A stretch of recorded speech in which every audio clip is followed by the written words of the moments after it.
Hello GEVS teachers, Mr. Pez here. Okay, I want to talk to you about how we can use FlipGrid as a way to do our math talks. Now, number talks or math talks are essentially you have a prompt and then everyone shares their strategies on how they solve it. It enables us to share multiple strategies to solve the same problem. Now, typically a math talk happens with immediate conversation, and that's one of its strengths. But one of the things about math talks is that we can decentralize that time. Here's an opportunity for virtual school to change the very way we do math talks altogether.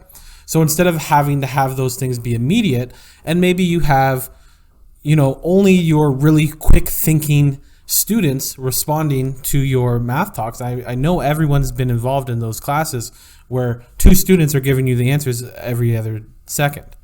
Well, I was thinking if we can elongate that time, maybe we can give some of our deeper thinkers or people who think a little bit slowly some time to participate as well. And in fact, we can keep the conversation going well beyond the 10 or 15 minutes we have to dedicate to that math talk. So I've set up a topic in FlipGrid called Math Talks. Now what I've done is I created it the normal way. So if you go and check out our video on how to use FlipGrid, there's a whole bunch of resources on the YouTube and the Microsoft Stream channels. So what I did was I did a group, and then now I created topics. So the first one, I have the apples question.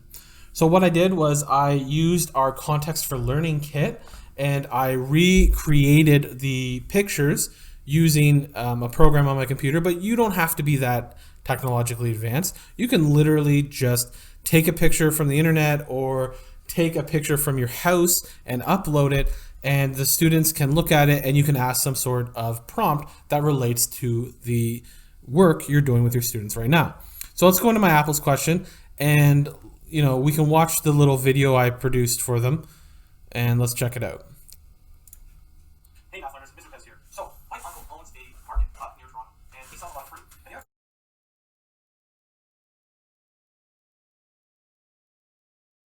All right, so you see as the student comes into the topic, they'll watch the prompt, and they can watch that prompt as many times as they'd like. And then they go down and they can record a response. It gives them time to think about it, so you don't have to worry about giving wait time. And then once one student records a response, the other students can view those responses and make comments on them or respond to a response. So now we kind of get that same conversation that we get in class. However, we have more time for our students to actually think, right? So we're not constrained by the times. We have to think the two biggest advantages we have in virtual school are that we are no longer constrained by those specific period time limits, aside from the recess and everything, but we can do things during asynchronous time and have students sort of work and be more flexible. And then the other one is we don't have to worry about the student supervision as much because they are at home with a caregiver. So those are two things we can take advantage of in the virtual classroom.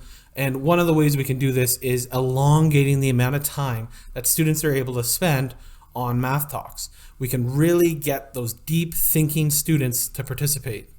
Now, if they're not comfortable sharing on FlipGrid, they don't have to show their face, or you can get them to just quietly send you that audio on their own. I think we could do that best through OneNote. Okay, so that is just an idea on how we can use, the unfortunate situation of being in quarantine or on lockdown and being on virtual school only, but how we can use it and to our advantage and maybe develop some new pedagogical tools there. Okay, I hope that helped.